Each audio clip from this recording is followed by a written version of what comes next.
The idea of a chosen family who form a house is something I've recently learned a lot about. I play a character on a show called Pose that grows up in a house that's very similar where, Ricky is living on the streets. Interestingly, y'all met in a house. My character meets this person who they fall in love and then he brings them into a house.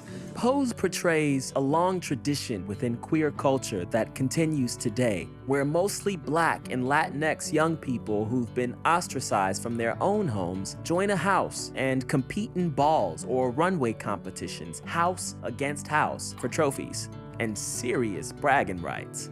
While the scene is a little different down here, what is the same is the house they are in becomes their family in every sense of the word.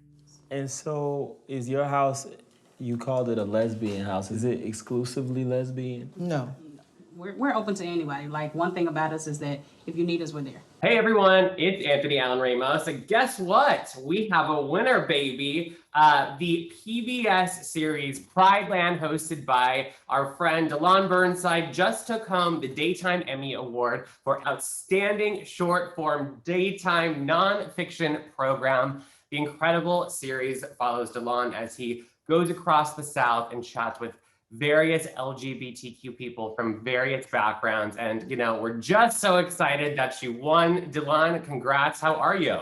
Thank you. I'm over the moon. It's so exciting. I saw your Instagram video, kind of your virtual acceptance speech almost, like you got emotional, but this I know was such an important project for you.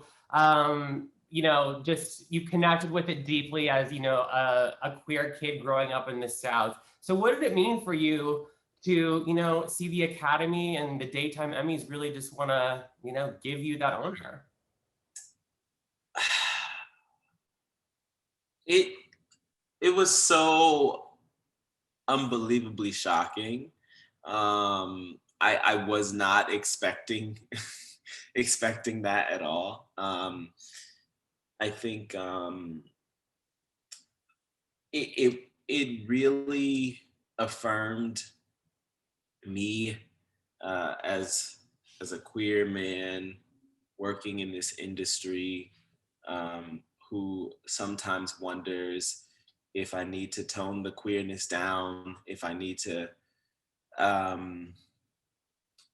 shy away from the conversation and not be so vocal about certain things in order to move upward or to be more successful or to have the kind of roles that I want to have or the kind of opportunities to tell the stories that are important to me. This was affirmation that I am doing the right thing, and that I have to continue doing what I'm doing and continue to do the things that speak to who I am and my mission in the world. And so it was very important for me, not only as a filmmaker and a producer and a storyteller, but as a human being.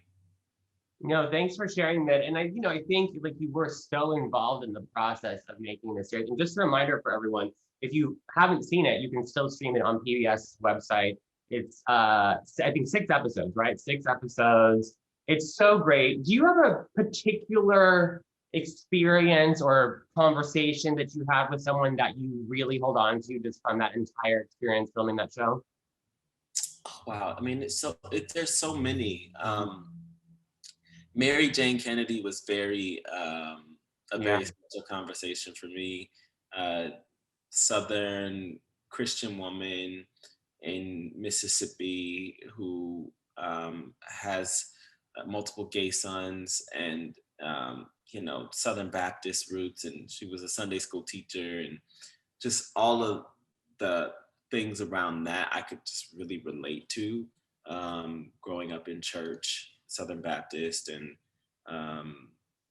the fallout that I've had with the church in past years. Carmarian D. Anderson, she is a Black trans woman who is the Alabama State Director at HRC, and her saying to me that wholeness is holiness, that quote, that statement sticks with me. And I remind myself that, you know, again, as someone who grew up very, very religious, that holiness is not about all of this other stuff that people try to put onto you, or the rules and the dogma. It's about being whole, and finding and holding on to your wholeness. And so that really stays with me everywhere that I go, and I repeat it often.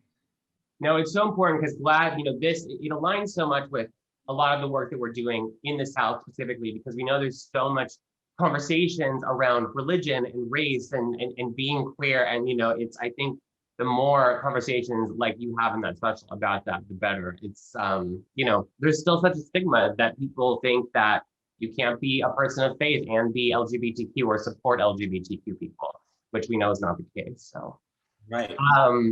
I was just thinking, have you gotten used to the sound of Emmy winner Dyllón Burnside?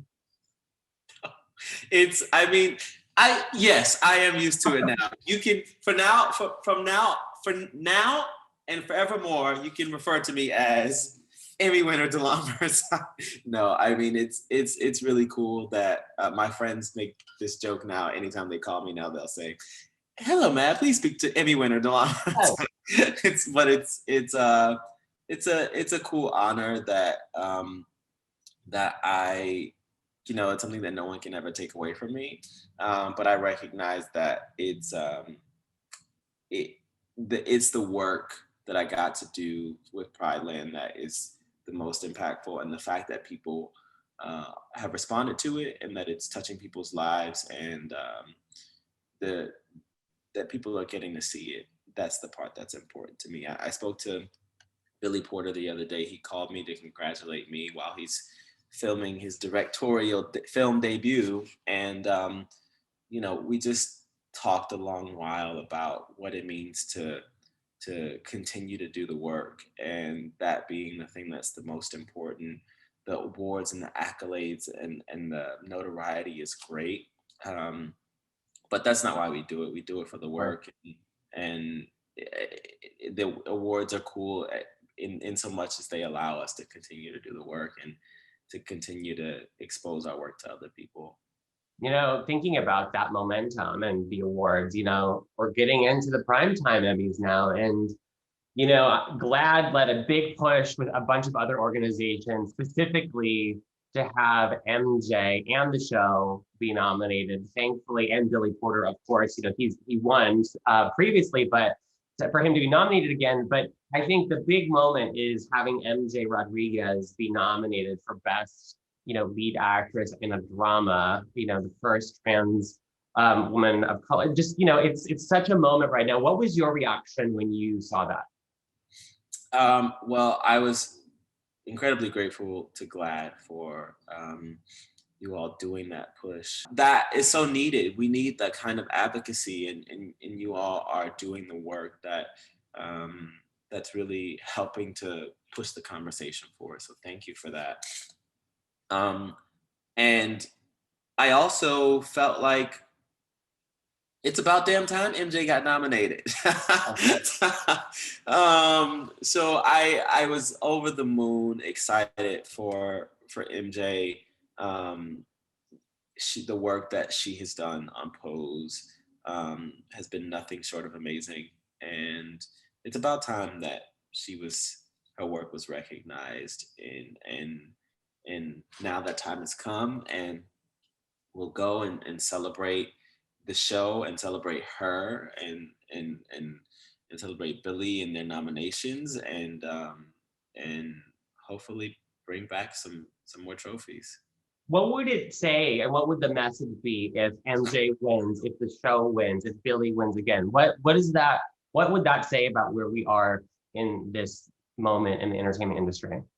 I don't know that it says a whole lot about where we are comprehensively. I think that I think the awards are too isolated of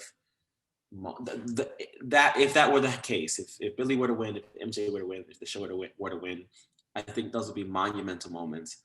But I think it's too isolated of an event for us to use that as an overarching statement about where the industry is, because I think that there's so many different layers to where we actually are, and there's a lot of progress happening and a lot of forward momentum happening, and I think we are riding the wave. Pose has in a lot of ways created the wave of the forward momentum that we see, and we're continuing to ride it right now. And so I think that's what we're seeing happen. There's still a lot of work to be done, and I'm interested in continuing to push for more representation, and not just representation in the sense that people are being seen on screen, but representation and actual stake in what's happening on screen, and what's happening in the stories that are being told, and who is actually in the writer's room, who's actually producing. I write and produce as well, obviously, Prideland. Who are the stakeholders? Who are the people that are actually in charge of what stories are being told, and who's greenlighting things? And we're seeing power dynamics start to shift, but there are a lot of beautiful, well-meaning, cisgender, heterosexual white people at the helm of a lot of these projects. And there's still a lot of work to be done in that regard, in terms of giving people the autonomy and the ownership over their stories in the way that we would like to see them. So I think, what a win, what a victory would say is that MJ and Billy and Pose were outstanding in each of their categories. I don't think that it would make a statement about the entire industry. It would make a statement about what this work did for all of us who witnessed it. No, very important words. Thank you for that. You mentioned talking to Billy. Have you had a chance to talk to MJ since the big news, the nomination? I have. MJ likes to send voice notes. Oh, she's one of those. Okay. Likes to send voice notes. So we sent some voice notes. I think she was in somewhere doing the Cannes Festival, or yeah. So she was out of the country, and so we sent voice notes, and she was super excited, and I was super excited for her. And so I did get to talk to her briefly via a little voice note. I love that. Well, putting all the good vibes out there, fingers crossed, we would love to see that. But you are continuing into the Ryan Murphy universe. Everyone, his episode of American Horror Stories, plural now, is available on FX on Hulu now. Let me tell you, I'm not going to spoil it because you all need to watch it, because it's some good TV. I'm just going to say there's a very fun scene that involves you in an ice cream cone. And a popsicle too. And a popsicle too. And bro house, bro. That's all I'm saying. I mean, it's a great episode. That genre is so my jam. But I mean, how cool was that experience? Because I mean, you got to work with, it's not a secret, Kevin McHale.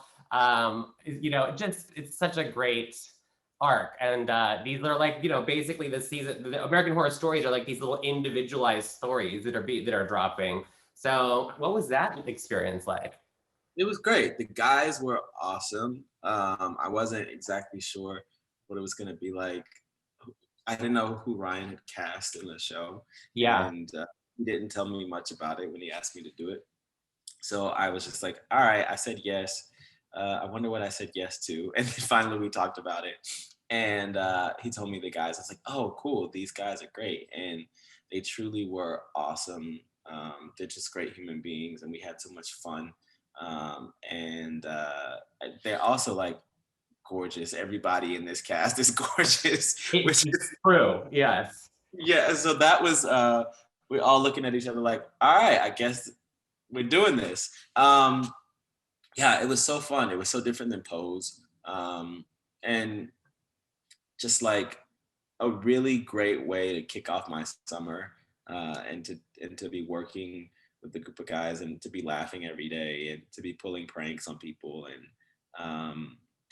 just super lighthearted and fun. And Yeah. I don't actually love to watch horror, but to actually make it was such a fun experience. I had such a great time working on this, and hopefully I'll get to do it again.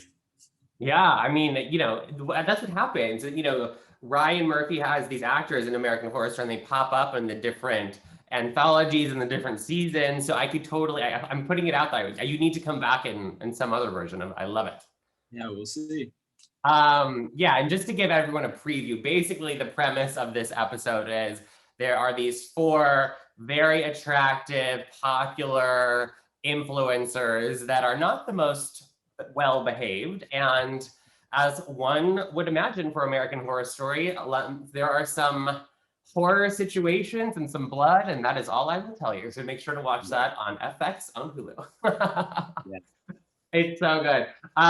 Before I let you go, I was thinking, it's going to be coming up on 2 years since you were in Alabama with us for the Southern AIDS Awareness Coalition. Do you remember that whole experience? And I know that you have done, you've partnered with us so many times to really, work with us to end the stigma around HIV and AIDS awareness. So curious, what was your reaction when you see someone like DaBaby say something that can be so hurtful to the community, that's not educated, and that really just perpetuates the stereotypes for people living with HIV and AIDS, when we together have worked so closely to erase those stigmas?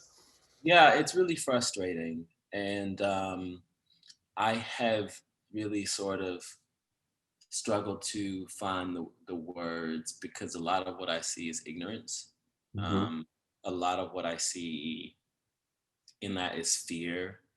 A lot of what I see in that is regurgitating things that you've been taught or you've received from the outside world that you know nothing about, and it's very clear that he just doesn't, he's uninformed, um, and I think that people who have to make other people feel small in order to feel big, that tells us a lot about who they are. And so I think the world at large sees the statements and sees him for who he is now. I wasn't actually shocked by it. I don't listen to his music, but because I know it's all sort of rooted in these sort of heteronormative, toxic ideas. And so I think what it means for us, though, is it means that we have to interrogate, as fans of artists, where do we draw the line in terms of who are the people that we're listening to, and not just when it gets to the point where they make a statement like this, because there are many artists out there who feel this way or who are ignorant in this way, who make music that we listen to, and they just haven't articulated themselves in this way and put themselves on blast. So I think that when we're ingesting art, music, content, and it's toxic, um, just in any way, that's indicative of the artist that you're listening to. And I think that that's what we have to start drawing the line and say, no, this is actually toxic in other ways. It's not just this area, and it bleeds over into all areas. The way that he talks about women, and Yep. it's all a part of the thing. And so it brings it just it's really frustrating.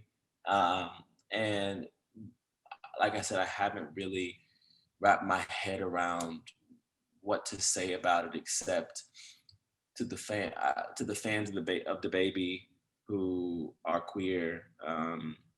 I feel for you. To the fans of DaBaby who are HIV positive, I'm sending my love to you, and I hope you can reconcile your pain and the hurt that you felt from his statements with your appreciation for his work. And to everyone, I hope we just really get clear about who are the artists that we want to support, what's the music that we want to be listening to, that we're letting into our ears and into our minds and our hearts and our bodies, and the frequencies and the energies that we're receiving. And if they're toxic, cut that shit out, because that toxicity it bleeds over into every other area too. Very thoughtful. I really appreciate you sharing that. Yeah, it's definitely a tricky conversation, and I really appreciate that. And I was just thinking, moving on to a more pleasant subject, are you getting ready to head to New York and Broadway soon? Is that right? Broadway is very soon, yes, in the fall. So we are slated to start rehearsals in September. That's amazing. Broadway is back. I'm so excited. You've got everything happening. You're on TV, you're winning awards, you're on stage. I can't wait for you're making music. Yeah, Heaven. My single Heaven is out, and it's doing really well, featuring my friend Daly from the UK. And so if you want to hear some good music about love and that is affirming of queer love, stream Heaven. It's available on all streaming platforms now. And I'm super excited about it. It's a song where I really get a chance to present a counter narrative to this idea that queer love is something that'll send you to hell. But in my experience, queer love has felt like heaven on earth to me. So that's what the song is about. It's a jam. It's so great. And the song itself is great, but I mean, I think you were very smart in your recent post. I think you must have been coming out of the shower promoting that song with the towel wrapped around you.